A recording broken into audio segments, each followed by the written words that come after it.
Hello dear students, welcome to our channel medico nursing classes. जैसा कि आप सब देख रहे हैं, लास्ट क्लास के अंदर हमने हाइपोकैलेमिया के बारे में स्टडी किया था। ठीक है, तो आज लास्ट क्लास के अंदर हमने जो भी स्टडी किया था, तो वो हमने इस हाइपोकैलेमिया के बारे में देखा था कि हाइपोकैलेमिया होता क्या है, क्या उसका नॉर्मल लेवल होता है। ठीक है, कौन कौन सी कंडीशंस हैं जो कंडीशंस अराइज हो सकती हैं इन केस ऑफ हाइपोकैलेमिया। ठीक है, उसके बाद हमने देखा था कॉजेज ऑफ हाइपोकैलेमिया के कॉज कौन कौन से, उन कॉजेज को हमने अच्छे से डेरिवेटिव तरीके से देखा था कि कौन सा कॉज किस तरीके से अच्छे से एक्सप्लेन किया था मैंने। ठीक है, कि किस तरीके से कौन सा कोज कैसे अफेक्ट कर रहा है, कैसे वो हाइपोकैलेमिया कोज कर रहा है। तो अगर आपको किसी भी कोज से रिलेटेड या किसी भी कोई क्लास के अंदर आपको कोई भी डाउट है तो प्लीज़ आप कमेंट सेक्शन में अपना कमेंट छोड़ सकते हैं। ठीक है, तो कॉजेज के बारे में हमने लास्ट क्लास के अंदर देख लिया। उसके बाद हमने देखा था असेसमेंट के बारे में। असेसमेंट के बारे में हमने देखा कि हाइपोकैलेमिया की कंडीशन कैसे कौन से सिस्टम को, मतलब कार्डियोवैस्कुलर है, रेस्पिरेटरी है, न्यूरोमस्कुलर सिस्टम है, इनको कैसे अफेक्ट कर रही है, इनके अंदर कौन कौन से साइन एंड सिम्टम्स हमें देखने को मिलेंगे जब बॉडी के अंदर हाइपोकैलेमिया की कंडीशन है वो अराइज हो जाती है। ठीक है, जीआईटी के अंदर कौन कौन से चेंजेस आएंगे, लेबोरेटरी फाइंडिंग्स क्या होंगी। सबसे important cheese in case of hypokalemia हमने देखे थे ईसीजी चेंजेस। ठीक है, prominent you wave ST segment का क्या हो रहा था, एसटी सेगमेंट का डिप्रेशन हो रहा था, और टी वेव का क्या हो रहा था, इन्वर्जन हो रहा था। ये सारे ईसीजी चेंजेस प्लीज़ इनको आप एक अलग से लिख करके, ठीक है, और इनको रोज़ रिमाइंड कीजिए, रोज़ इनको रिमेंबर कीजिए, रोज़ इनको लर्न कीजिए, ताकि ये आपके दिमाग में छप जाए। क्योंकि इन इन ईसीजी चेंजेस के ऊपर डायरेक्ट क्वेश्चन पूछे जाते हैं नर्सिंग ऑफिसर रिक्रूटमेंट एग्जामिनेशन के अंदर। ठीक है, तो उसके बाद हमने देखा था ईसीजी चेंजेस। देखिए, इस इमेज के अंदर मैंने आपको ईसीजी चेंजेस के बारे में दिखाया था कि कैसे ईसीजी चेंजेस आ रहे हैं इन केस ऑफ हाइपोकैलेमिया। ठीक है, आज की क्लास के अंदर हम आगे का इसी टॉपिक का हाइपोकैलेमिया के अंदर आगे की जो जो स्ट्रेटजी है या जो भी मैनेजमेंट है, ये कौन कौन सी ऐसी इंटरवेंशन है जिनका यूज़ करके या जिनको परफॉर्म करके हम पेशेंट को हाइपोकैलेमिया को ट्रीट कर सकते हैं। ठीक है, उनके बारे में हम पढ़ेंगे। अगर लास्ट क्लास में किसी भी स्टूडेंट को कोई डाउट है तो प्लीज़ आप कमेंट सेक्शन में ज़रूर बताइए। चलिए आज की क्लास शुरू करते हैं। इंटरवेंशन, किसकी इंटरवेंशन पढ़ रहे हैं हम, हाइपोकैलेमिया। हाइपोकैलेमिया हाइपोकैलेमिया की है, मतलब हाइपोकैलेमिया को कैसे ट्रीट करना है या कैसे उसको मैनेज करना है, उसके बारे में हम स्टडी करेंगे। ठीक है, तो हाइपोकैलेमिया के अंदर सबसे पहले हम बात करेंगे monitor the electrolyte values regularly. जब भी किसी पेशेंट का इलेक्ट्रोलाइट इम्बैलेंस है तो उस कंडीशन के अंदर हमें क्या करना है, पेशेंट की जो इलेक्ट्रोलाइट्स है, ठीक है, जो भी इलेक्ट्रोलाइट्स है जिसका इम्बैलेंस हो रखा है, उन इलेक्ट्रोलाइट्स को हमें क्या करना है, रेगुलर इंटरवल के ऊपर मॉनिटर करना। मतलब इन case of normal hospital setting के अंदर क्या होता है, या तो अल्टरनेट डे या फिर रेगुलर डे, रेगुलर और ईच डे। ठीक है, हर दिन पेशेंट का सैंपल, ब्लड सैंपल लिया जाता है, ब्लड सैंपल कलेक्ट करके लैब में भेजा जाता है। लेबोरेटरी के अंदर उनकी इलेक्ट्रोलाइट की वैल्यूज है, उनका मतलब सीरम इलेक्ट्रोलाइट का टेस्ट है वो किया जाता है। क्या किया जाता, कौन सा टेस्ट किया जाता है, सीरम इलेक्ट्रोलाइट, सीरम इलेक्ट्रोलाइट्स। ठीक है, मतलब ये क्या क्या टेस्ट है, बायोकेमिस्ट्री का।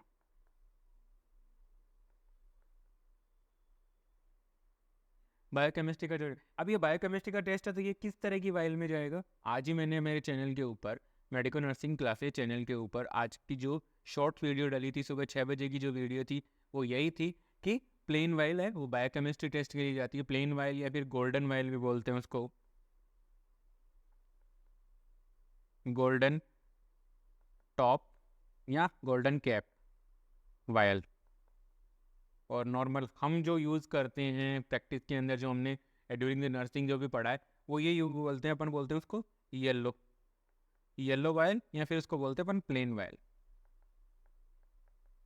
येलो वायल, या फिर उसको बोलते हैं हम प्लेन वायल। तो ये है बाय सीरम इलेक्ट्रोलाइट्स के बारे में। तो सीरम इलेक्ट्रोलाइट्स की बात करें तो सीरम इलेक्ट्रोलाइट्स के अंदर क्या होता है स्टूडेंट्स, कि सीरम इलेक्ट्रोलाइट्स के अंदर रेगुलर उसकी जो भी हाइपोकैलेमिया का मैनेजमेंट कर रहे हैं तो हमें क्या करना है, रेगुलरली हमें पेशेंट की सीरम इलेक्ट्रोलाइट्स को क्या करना है, मॉनिटर करना है। नेक्स्ट वन पॉइंट ये कहता है स्टूडेंट्स कि हमें क्या करना है, अब हाइपोकैलेमिया की कंडीशन अराइज हो रही है पेशेंट के अंदर, पोटेशियम का लेवल है वो कम हो रहा है, तो उस कंडीशन के अंदर क्या करना है, हमें ओरल और इंट्रावीनसली, हम रूट से, इंट्रावीनस रूट से और ओरल रूट से हम क्या करेंगे, पोटेशियम सप्लीमेंट्स देंगे पेशेंट को, ताकि पेशेंट उन सप्लीमेंट्स पेशेंट के अंदर बॉडी के अंदर, जो पेशेंट की बॉडी के अंदर जाएंगे, और बॉडी के अंदर जाने के बाद वो क्या करेंगे, जो भी पोटेशियम का इलेक्ट्रोलाइट इम्बेलेंस हो रखा है, पोटेशियम का जो इम्बेलेंस हो रखा है उसको वो क्या करेंगे, ट्रीट करेंगे। ठीक है, तो हमें क्या करना है, सप्लीमेंट, पोटेशियम सप्लीमेंट्स है वो एडमिनिस्टर करने। तो पोटेशियम सप्लीमेंट ओरली भी दिए जा सकते हैं और इंट्रावीनसली भी दिए जा सकते हैं। पेशेंट को जो पोटेशियम सप्लीमेंट दिए जाएंगे वो ओरली भी दिए जा सकते हैं और इंट्रावीनसली भी वो दिए जा सकते हैं। ठीक है, तो फर्स्ट वन हम पढ़ते हैं कि ओरल पोटेशियम सप्लीमेंट, ये ओरल पोटेशियम सप्लीमेंट्स है वो क्या होते हैं और कैसे देते हैं, किन किन चीज़ों का हमें ध्यान रखना है। ठीक है, ध्यान रखिएगा स्टूडेंट, यहाँ से जो भी अभी टॉपिक पढ़ाना शुरू करूँगा ओरल पोटेशियम सप्लीमेंट, इस टॉपिक से बहुत बार क्वेश्चन पूछे जाते हैं, बहुत ही, क्योंकि ये सारे जो क्वेश्चन अभी हम डिस्कस करेंगे वो नर्सिंग ऑफिसर रिक्रूटमेंट एग्जामिनेशन के पॉइंट ऑफ व्यू से बहुत ही इंपॉर्टेंट है। ठीक है, तो हम बात करते हैं ओरल पोटेशियम सप्लीमेंट की। भाई जब भी हम कोई पोटेशियम सप्लीमेंट है उसको अगर ओरली एडमिनिस्टर कर रहे हैं तो उस कंडीशन के अंदर हमें किन किन चीज़ों का ध्यान रखना है या फिर क्या हमारी नर्सिंग रेस्पॉन्सिबिलिटी होगी। ठीक है, तो देखिए फर्स्ट वन पॉइंट ये कहता है कि ओरल पोटेशियम सप्लीमेंट जब भी आप किसी पेशेंट को एडमिनिस्टर कर रहे हो तो उस कंडीशन के अंदर क्या होता है, हो सकता है कि पेशेंट के अंदर नोजिया और वोमिटिंग कोज हो सकती है। ठीक है, नोजिया वोमिटिंग कोज हो सकती है, तो हमें हमेशा ध्यान रखना है। ठीक है, नोजिया वोमिटिंग कोज कर सकते हैं, अगर कब कोज करेंगे, अगर आप इसको इम्पिटी स्टमक, अगर आप इसको खाली पेट लेंगे, अगर आपका पेशेंट अगर इसको खाली पेट लेगा, ठीक है, अगर पेशेंट इसको खाली पेट लेता है तो उस कंडीशन के अंदर ये क्या कॉज कर सकते हैं, नोजिया और वोमिटिंग कॉज कर सकते हैं। नोजिया और वोमिटिंग कॉज कर सकते हैं, कब कर सकते हैं, इन केस ऑफ इफ, अगर आप इसको इम्पिटी स्टमक लेते हो तो ये क्या कर सकते हैं, आपको नोजिया और वोमिटिंग कॉज कर सकते हैं स्टूडेंट। नेक्स्ट पॉइंट ये कहता है कि मान लीजिए आपका पेशेंट है वो पोटेशियम सप्लीमेंट्स ले रहा है, पोटेशियम सप्लीमेंट लेते लेते वो क्या कर रहा है, आपका पेशेंट कंप्लेन कर रहा है, किस चीज़ की कंप्लेन कर रहा है, एब्डोमिनल पेन की कंप्लेन कर रहा है कि भाई मुझे पोटेशियम सप्लीमेंट लेने के बाद मुझे एब्डोमिनल पेन होने लग गया, एब्डोमिनल डिस्टेंशन के बारे में। ठीक है, एब्डोमिनल डिस्टेंशन की बात आ रही है तो एब्डोमिनल डिस्टेंशन के अंदर हम क्या करेंगे, एब्डोमिनल गर्थ चेक करेंगे। तो मेरा आज का आपसे ये सवाल है कि मुझे कमेंट सेक्शन में ज़रूर बताना कि जब भी हम किसी पेशेंट का एब्डोमिनल गर्थ चेक कर रहे हैं तो किस लेवल से किया, कौन से लेवल से या किस तरीके से चेक किया जाता है, प्लीज़ कमेंट सेक्शन में ज़रूर बताइएगा। ठीक है, एब्डोमिनल डिस्टेंशन हो सकता है पेशेंट को, मैंने इसका आंसर लास्ट क्लास में बता रखा है। ठीक है, एब्डोमिनल डिस्टेंशन हो सकता है, नोजिया वोमिटिंग की कंप्लेन कर रहा है, डायरिया की कंप्लेन कर रहा है, या फिर वो कह रहा है कि मुझे जीआई ब्लीडिंग, गैस्ट्रोइंटेस्टाइनल ब्लीडिंग हो रही है, चाहे वोमिटिंग में आ रही होगी, चाहे हेमाटोमेसिस होगा या फिर मेलिना होगा। ठीक है, तो ऐसी कंडीशंस अगर अराइज हो रही हैं आपके पेशेंट को जिसमें आपको ऐसा लग रहा है कि पेशेंट का जीआई सिस्टम है वो डिस्टर्बेंस हो रहा है, नोजिया वोमिटिंग हो रही है, एब्डोमिनल पेन हो रहा है, एब्डोमिनल डिस्कम्फर्ट है, डिस्टेंशन हो रहा है, पेशेंट को डायरिया है, जीआई ट्रैक्ट के थ्रू ब्लीडिंग हो रही है, तो उस कंडीशन के अंदर हमें क्या करना है, हमें इमीडिएटली जो हमारा पोटेशियम सप्लीमेंट है उसे क्या करना है, नीड टू बी डिसकंटिन्यू। हमें पेशेंट को बोलना है अगर ऐसे साइन एंड सिम्टम्स आपको दिख रहे हैं तो प्लीज़ आप पोटेशियम जो सप्लीमेंट आपको प्रिस्क्राइब किया गया था उस पोटेशियम सप्लीमेंट को आप स्टॉप कर दीजिए, उसको आप लेना बंद कर दीजिए। ठीक है, नेक्स्ट पॉइंट ये कहता है कि पोटेशियम जो क्लोराइड है, पोटेशियम लिक्विड पोटेशियम क्लोराइड है वो क्या होता है, अनप्लीजेंट होता है टेस्ट के अंदर।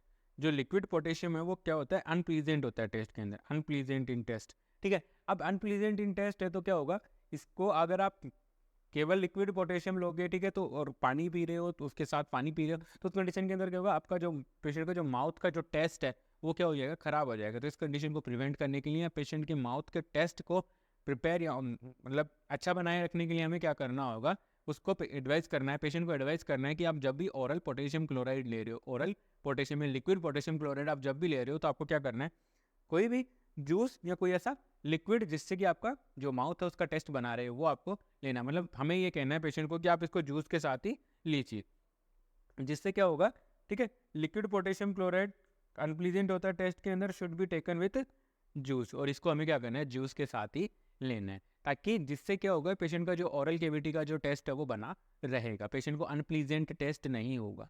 ठीक है, तो ये है हमारा ओरल पोटेशियम सप्लीमेंट के बारे में। ठीक है, ओरल पोटेशियम सप्लीमेंट के बारे में मैंने बता दिया। अगर किसी भी स्टूडेंट को कोई भी डाउट है इस ओरल पोटेशियम सप्लीमेंट से रिलेटेड, ठीक है, तो उस कंडीशन के अंदर आप मुझे क्या कर सकते हो, कमेंट सेक्शन में अपना डाउट छोड़ सकते हो, मैं डेफिनेटली इसका आंसर करूँगा। आई होप आप लोगों को मेरे द्वारा प्रोवाइड किए जा रहे लेक्चर वीडियो समझ में आ रहे होंगे, आपकी नर्सिंग ऑफिसर रिक्रूटमेंट एग्जामिनेशन की प्रिपरेशन में आपकी हेल्प कर रहे होंगे। प्लीज़ आपको अगर कोई भी डाउट है तो आप कमेंट सेक्शन में ज़रूर छोड़िए, मैं डेफिनेटली उसको क्लियर करूँगा। नेक्स्ट हम बात करते हैं, अभी हमने देखा था कि पोटेशियम सप्लीमेंट देने हैं तो एक तो हम ओरल रूट से दे सकते हैं, तो ओरल रूट से दे रहे हैं अगर हम पोटेशियम सप्लीमेंट तो उस कंडीशन के अंदर हमें किन किन चीज़ों का ध्यान रखना है वो सारा हमने ऊपर वाली स्लाइड के अंदर पढ़ लिया। अब हम देखते हैं कि अगर आईवी रूट के थ्रू अगर हम पोटेशियम सप्लीमेंट्स को एडमिनिस्टर कर रहे हैं, किस रूट से, आईवी रूट से, तो उस कंडीशन के अंदर हमें क्या करना है, पोटेशियम सप्लीमेंट जब आईवी रूट से दे रहे हैं तो उन चीज़ों में हमें किस चीज़ का ध्यान रखना है। ठीक है, तो फर्स्ट वन पॉइंट ये कहता है कि पोटेशियम, जो फर्स्ट वन पॉइंट है वो ये कहता है कि potassium should not be given by intravenous IV push. ठीक है, आईवी पुश नहीं देना है भाई, सॉरी, पेशेंट को जब भी आप पोटेशियम एडमिनिस्टर कर रहे हो इंट्रावीनसली, तो उस कंडीशन के अंदर हमें क्या नहीं करना है, हमें पेशेंट को कभी भी आईवी पुश नहीं करना है। ठीक है, आईवी पुश या बोलस, आईवी पुश बोल सकते हो या फिर इसको बोल सकते हो आप बोलस। बोलस मतलब ये नहीं कि आपने 10 ml में पोटेशियम क्लोराइड या पोटेशियम का सबसे सप्लीमेंट जो डॉक्टर ने प्रेस्क्राइब किया तो वो 10 ml सिरिंज में भरा और जा करके सीधा पोटेशियम जो पेशेंट है उसको आप कैनुला में आपने आईवी पुश कर, कभी नहीं लगाना है।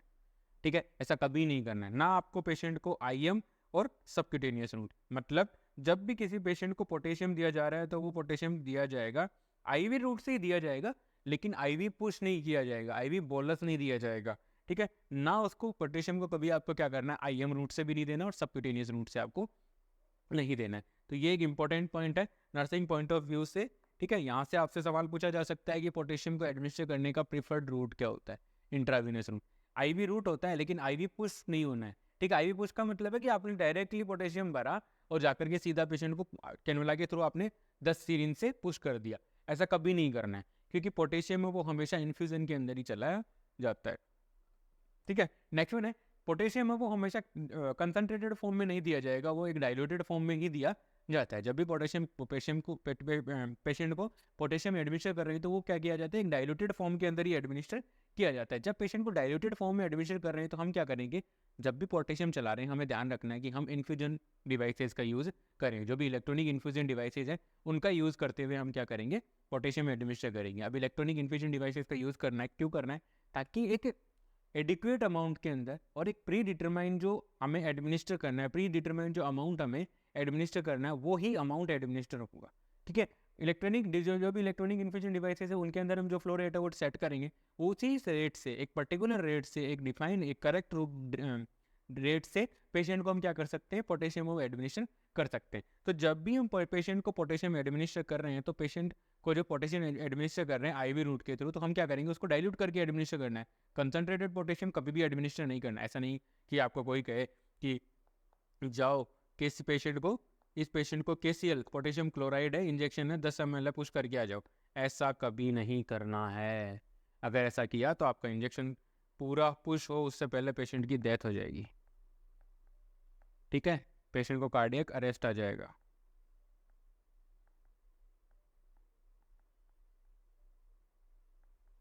पेशेंट को कार्डियक अरेस्ट आ जाता है। तो मेरा यहाँ पे बताना है आपको कि जब भी पेशेंट को हम पोटेशियम एडमिनिस्टर कर रहे हैं तो उस कंडीशन के अंदर हमें क्या करना है, पोटेशियम को डाइल्यूटेड फॉर्म में एडमिनिस्टर करना है। डाइल्यूशन है तो उसका जो डाइल्यूशन है वो 1 मिली इक्विवेलेंट पर 10 ml, इससे ज़्यादा नहीं होना चाहिए।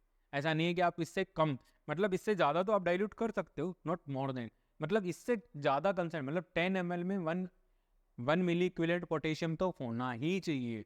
ठीक है, इससे ज़्यादा बढ़ा सकते हो आप, 10 की 20 में 1 मिली इक्विवेलेंट कर सकते हो, 10 to 15 में कर सकते हो, लेकिन आपको क्या करना है, नीचे मतलब आप 5 ml 5 ml के अंदर 1 मिली इक्विवेलेंट नहीं रखना है आपको, क्योंकि उससे क्या होगा, कंसनट्रेटेड अमाउंट में जाएगा तो हो सकता है कार्डियक डिसफंक्शन कॉज कर सकता है पोटेशियम। ठीक है, तो ये इसके लिए एक रिकमेंडेशन रूट है, यानी रिकमेंडेशन डाइल्यूशन बताया हुआ है। नेक्स्ट है कि हमें क्या करना है जब भी हम किसी पेशेंट को पोटेशियम एडमिनिस्टर कर रहे हैं। ठीक है, तो जैसे मान लीजिए ये एक बोतल है, ठीक है, ये एक बोतल है जिसके अंदर क्या भरा हुआ है, सब पोटेशियम भरा हुआ है, मतलब फ्लूइड था, मतलब जो भी नॉर्मल सलाइन है या जो भी फ्लूइड डॉक्टर ने प्रिस्क्राइब किया कि इसमें डाइल्यूट करके चढ़ाना है, ठीक है, वो हमने ले लिया है। उसके बाद हमने क्या किया, पेशेंट के अंदर इन्फ्यूज़ करना है, पेशेंट को कैनुला लगा लेंगे। ठीक है, ये पेशेंट की बोतल है। अब जब आप इसके अंदर पोटेशियम ऐड कर रहे हो, अब आप इसके अंदर क्या कर रहे हो, पोटेशियम KCl पोटेशियम क्लोराइड, अब आप इसके अंदर जब ऐड कर रहे हो तो ऐड करते टाइम हमें क्या करना है, पेशेंट इसके अंदर सिरिंज से हम क्या करेंगे, सिरिंज से हम क्या कर देंगे, ऐड कर देंगे। ठीक है, सिरिंज से हम ऐड कर देंगे, इसके अंदर यहाँ पे हम ऐड कर देंगे सिरिंज के साथ।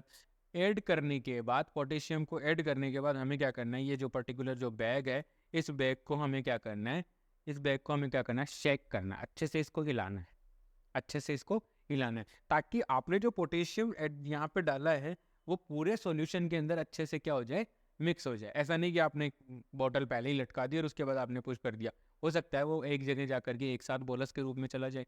ठीक है, तो उसको प्रिवेंट करने के लिए हमें क्या करना है, जो भी आपने आईवी सॉल्यूशन है, जो भी आपने बॉटल ली है, उस बॉटल के अंदर आपने पोटेशियम डाला, पोटेशियम को डालने के बाद आपको क्या करना है, उसको अच्छे से शेक करना है, अच्छे से उसको हिलाना है, ताकि जो पोटेशियम है वो पूरा इक्वली डिस्ट्रीब्यूट हो जाए पूरे सॉल्यूशन के अंदर। ठीक है, तो हमें क्या करना है, ये भी एक क्वेश्चन है यहाँ पे, इंपॉर्टेंट क्वेश्चन है, स्टूडेंट ध्यान रखिएगा।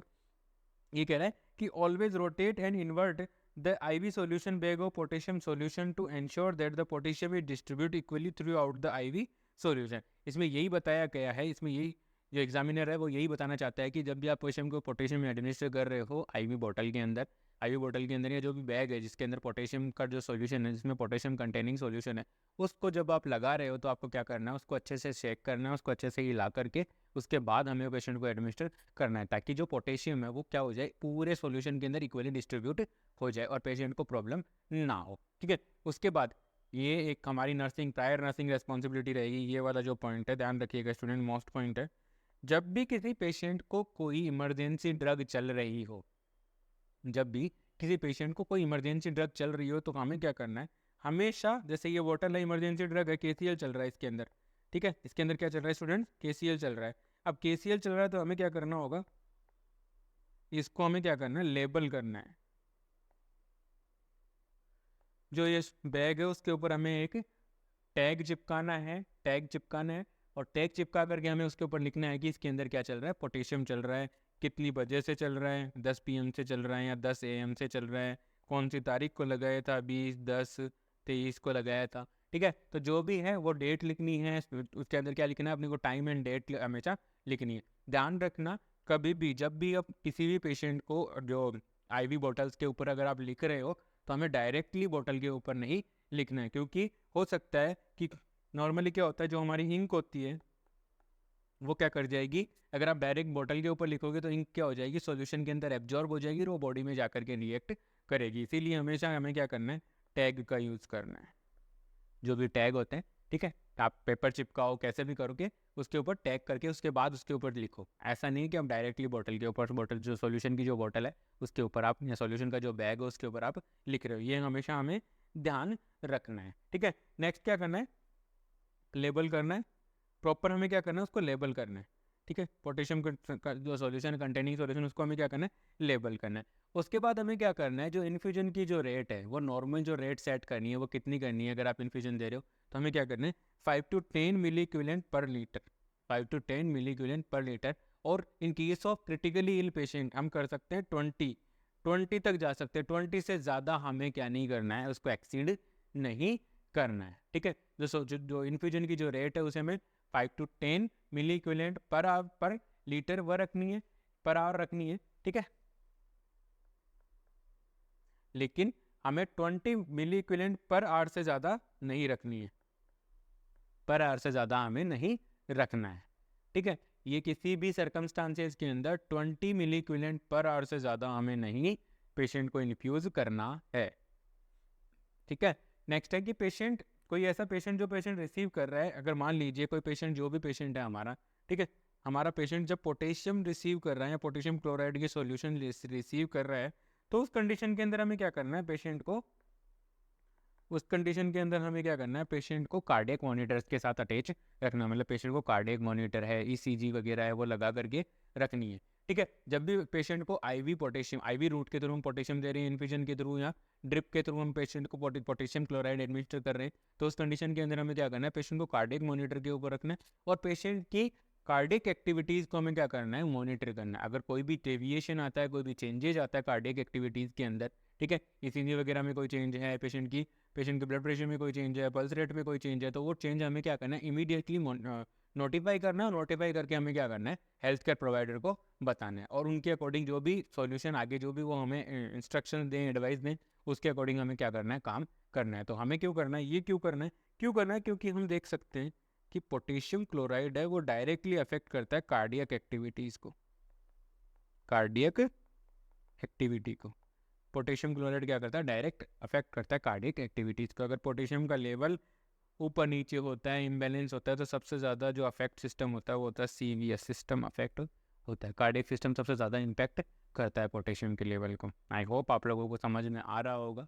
ठीक है, कोई भी अगर डाउट आप सबको, तो आप अगर किसी भी स्टूडेंट को कोई डाउट है तो प्लीज़ आप मुझे कमेंट सेक्शन में ज़रूर बताओ। नेक्स्ट है पोटेशियम। है, मैंने पहले ही बता दिया कि जब भी हम किसी पेशेंट को पोटेशियम एडमिनिस्टर करते हैं हमें क्या करना है, इन्फ्यूजन डिवाइसेस का यूज़ करना है। इन्फ्यूजन डिवाइसेस का यूज़ करना है। इन्फ्यूजन डिवाइसेस का यूज़ इसलिए करना है क्योंकि इन्फ्यूजन डिवाइसेस के थ्रू हम क्या कर सकते हैं, कंट्रोल्ड मैनर के अंदर हम क्या दे सकते हैं, कंट्रोल्ड मैनर के अंदर जो भी सॉल्यूशन है, जो भी मेडिसिन हमें इन्फ्यूज़ करनी है, ट्रांसफ्यूज़ करनी है, वो हम कर सकते हैं पेशेंट के अंदर। ठीक है, तो आप देख सकते हैं कि अगर मान लीजिए इन केस अगर किसी पेशेंट को अगर आप पोटेशियम क्लोराइड एडमिनिस्टर कर रहे हो तो उसको आप इन्फ्यूजन के थ्रू दो। इन्फ्यूजन डिवाइसेस का यूज़ करो। उस इन्फ्यूजन डिवाइसेस का यूज़ करके आप पोटेशियम एडमिनिस्टर कर सकते हो। ठीक है, नेक्स्ट क्या है, नेक्स्ट पॉइंट ये कह रहा है कि जब भी किसी पेशेंट को पोटेशियम चल रहा होता है, ठीक है, जब भी किसी पेशेंट को पोटेशियम चल रहा होता है तो जो भी पर्टिकुलर आपने वेन आपने जो सेलेक्ट करके जो कैनुला लगाया है, ठीक है, जो वेन से जिस वेन के थ्रू आप पेशेंट को पोटेशियम एडमिनिस्टर कर रहे हो, तो हो सकता है कि उस वेन के अंदर प्लेबाइटिस होने के चांसेज हैं। पोटेशियम की वजह से क्या होने के चांसेज है students, phlebitis is the inflammation of blood vessels. ठीक है, inflammation of blood vessels, vein, artery. तो पोटेशियम है वो अगर पोटेशियम इन्फ्यूज कर रहे हो उस कंडीशन के अंदर क्या करना है, हमें मॉनिटर करना है कि पेशेंट को फ्लेबाइटिस की कंडीशन तो नहीं हो रही। फ्रिक्वेंटली जा जाके हमें क्या करना है, आईवी साइट को क्या करना है, मॉनिटर करना है। और साइन एंड सिम्टम्स, कोई ऐसा साइन एंड सिम्टम्स तो नहीं मिल रहा कि भाई जहाँ से हमें ये पता लगे कि हाँ पेशेंट को फ्लेबाइटिस हो रहा है। मान लीजिए अगर पेशेंट को फ्लेबाइटिस हो रहा है तो उस कंडीशन के अंदर हमें क्या करना है, हमें इमीडिएटली हमें क्या करना है, स्टॉप द इन्फ्यूजन। हमें इमीडिएटली सॉल्यूशन जो भी इन्फ्यूजन है उसको हमें क्या करना है, स्टॉप करना है। और दूसरे हाथ के ऊपर या दूसरी साइड के ऊपर हमें क्या करना है, कैनुला कैनुला लगा करके उसके बाद हमें वापस से जो इन्फ्यूजन सॉल्यूशन है वो हमें वापस से स्टार्ट करना है। लेकिन जिस आर्म के अंदर, जिस एक्सट्रीमिटीज़ के अंदर फ्लेबाइटिस के साइन एंड सिम्टम्स हो गए उसके अलावा एक्सट्रीमिटीज़ का यूज़ करना। ठीक है, उसके बाद हमें क्या करना है, मोस्ट कॉमनली ध्यान रखने की बात यह भी है कि जब भी किसी पेशेंट को पोटेशियम चल रहा होता है या पोटेशियम आप स्टार्ट करने जा रहे हो, पोटेशियम का आईवी एडमिनिस्ट्रेशन को पोटेशियम आप स्टार्ट कर रहे हो, तो उस कंडीशन के अंदर हमें क्या करना होगा, हमें पेशेंट के रीनल फंक्शन को असिस्ट करना है before starting the potassium. Renal functions को असिस्ट करना जरूरी क्यों है, क्योंकि पोटेशियम का जो बैलेंस है, रीनल फंक्शन का काम क्या है, मोस्ट कॉमन क्या करना, इलेक्ट्रोलाइट बैलेंस मेंटेन करना। ठीक है, पोटेशियम का जो बैलेंस है वो मेंटेन रखने का मेजर काम किसका होगा, किडनी का होगा। क्योंकि अगर मान लीजिए किसी पेशेंट की किडनी है वो पोटेशियम रोक ही नहीं रही है, वो पोटेशियम को एक्सक्रिएट किए जा रही है, तो आप पोटेशियम इंट्रावेनस रूट से कितना भी दे दो कोई इम्पैक्ट नहीं होना। हो सकता है पेशेंट की बॉडी है वो पोटेशियम को बाहर ही नहीं निकाल रही लेकिन हाइपोकैलेमिया है, लेकिन अब क्या हो रहा है, आप एडमिनिस्टर करते हो, आप क्या करोगे, पोटेशियम को उसी रेट से एडमिनिस्टर करोगे ताकि पोटेशियम है वो हाइपरकैलेमिया की कंडीशन के अंदर ना चला जाए। ठीक है, उसके बाद हमें क्या करना है, जब भी किसी पेशेंट को इंट्रावेनस थेरेपी चल रही होती है उस कंडीशन के अंदर हम क्या करते हैं, पेशेंट के इनटेक आउटपुट चार्ट्स हैं वो क्या करते हैं, मॉनिटर करते हैं, ताकि हमें पेशेंट के इनटेक, कितना फ्लूइड का इनटेक हुआ और कितने फ्लूइड का आउटपुट हुआ, तो वो सारा हमें एक्यूरेटली हमें पता चलता रहे। ठीक है, नेक्स्ट है, अगर कोई पेशेंट है जिसको पोटेशियम देना है, लेकिन वो पेशेंट क्या कर रहा है, किसी पेशेंट को अगर आपको पोटेशियम एडमिनिस्टर करना है और वही आपका पेशेंट क्या करना है, पोटेशियम लूजिंग डायूरेटिक्स का यूज़ कर रहा है। ठीक है, पोटेशियम यूजिंग है जो ऐसी डायूरेटिक्स जो क्या करती है, पोटेशियम लूजिंग डायूरेटिक्स कौन सी होती है, ठीक है, those medicine increase the excretion of the potassium through the renal system।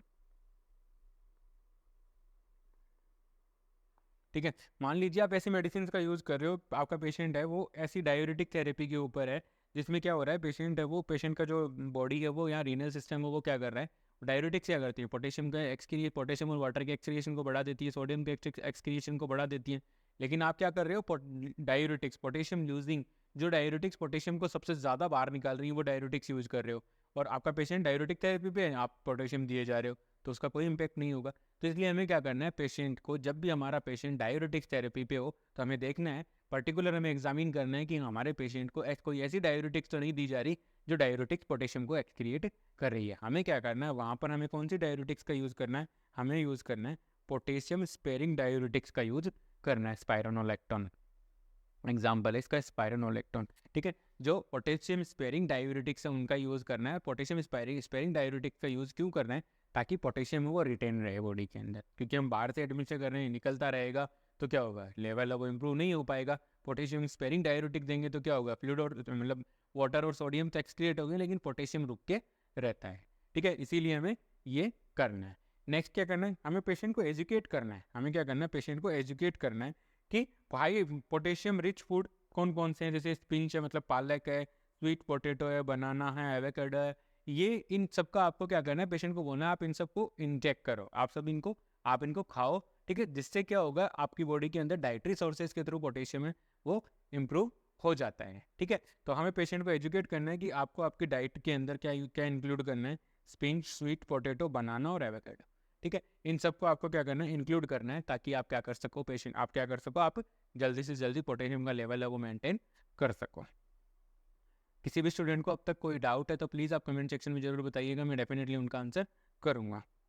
Next one है नर्सिंग की पॉइंट। जब भी किसी पेशेंट को पोटेशियम चल रहा है तो हमें बहुत ज़्यादा ध्यान रखने की बात है। ठीक है, क्योंकि पोटेशियम है वो एक इमरजेंसी ड्रग है, बहुत ही क्रिटिकल मेडिकेशन है, इसकी वजह से पेशेंट की जान भी जा सकती है। तो हमें क्या करना है, जब भी किसी पेशेंट को पोटेशियम एडमिनिस्ट्रेशन कर रहे हैं तो उस कंडीशन के अंदर हमें क्या करना है, कौन कौन से इंपॉर्टेंट नर्सिंग की पॉइंट जिनको हमें कभी भूलना नहीं है। ठीक है, और यहाँ पे जो भी 3 पॉइंट बताऊँगा इन सब पे क्वेश्चन आने के चांसेस ज़्यादा हैं, तो इनको ध्यान से पढ़िएगा, नोट कीजिएगा। ठीक है, तो फर्स्ट वन है कि जब भी हम किसी पेशेंट को पोटेशियम दे रहे हैं तो सबसे अच्छा रूट कौन सा होगा पोटेशियम देने का, इंट्रावीनस है। ठीक है, लेकिन इंट्रावीनस में भी कौन सा, सेंट्रल लाइन से देंगे, हाई इंसिडेंस ऑफ इन्फिल्ट्रेशन।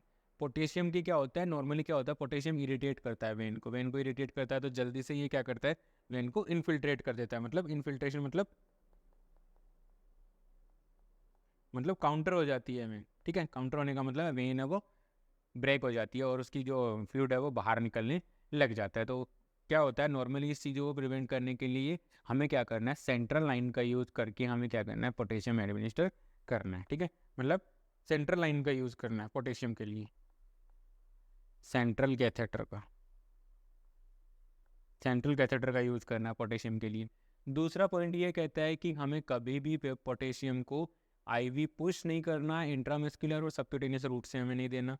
मतलब आईवी पुश नहीं करना है, कभी भी आईवी पुश नहीं करना, आईएम नहीं लगाना और सबक्यूटेनियस रूट से हमें नहीं देना, सबक्यूटेनियस रूट से हमें नहीं देना। ये क्वेश्चन आता है, ये भी क्वेश्चन आता है। ठीक है, थर्ड वन पॉइंट ये कहता है कि जब भी हम किसी पेशेंट को पोटेशियम एडमिनिस्टर कर रहे हैं तो हमेशा पोटेशियम को डाइल्यूट करके ही एडमिनिस्टर करना है। डाइल्यूट करना है पोटेशियम का, ऐसा नहीं कि आपने डायरेक्ट पोटेशियम KCl के इंजेक्शन से भरा और जाके पुश कर दिया, कभी नहीं करना है। ठीक है, उसको हमें हमेशा डाइल्यूटेड फॉर्म के अंदर ही पेशेंट को एडमिनिस्टर करना है। ठीक है, डाइल्यूटेड करना है। साथ के साथ एडमिनिस्टर करने के लिए जहाँ तक हो सके, जहाँ तक पॉसिबल हो वहाँ तक हमें क्या करना है, इन्फ्यूजन डिवाइसेस का यूज़ करना है। क्या करना है, इन्फ्यूजन डिवाइसेस का यूज़ करना है। इन्फ्यूजन डिवाइसेस का यूज़ करके हम क्या कर पाएंगे, एक पर्टिकुलर रेट से, एक प्री डिटरमाइंड रेट से हम पेशेंट को पोटेशियम एडमिनिस्टर कर पाते हैं। ठीक है, तो ये सारे पॉइंट है पोटेशियम के बारे में। आज की क्लास में इतना ही। आई होप मेरे द्वारा प्रोवाइड किए जा रहे लेक्चर वीडियोस आपकी नर्सिंग ऑफिसर रिक्रूटमेंट एग्जामिनेशन की प्रिपरेशन में आपकी हेल्प कर रहे होंगे। Please like, share and subscribe. Thank you so much.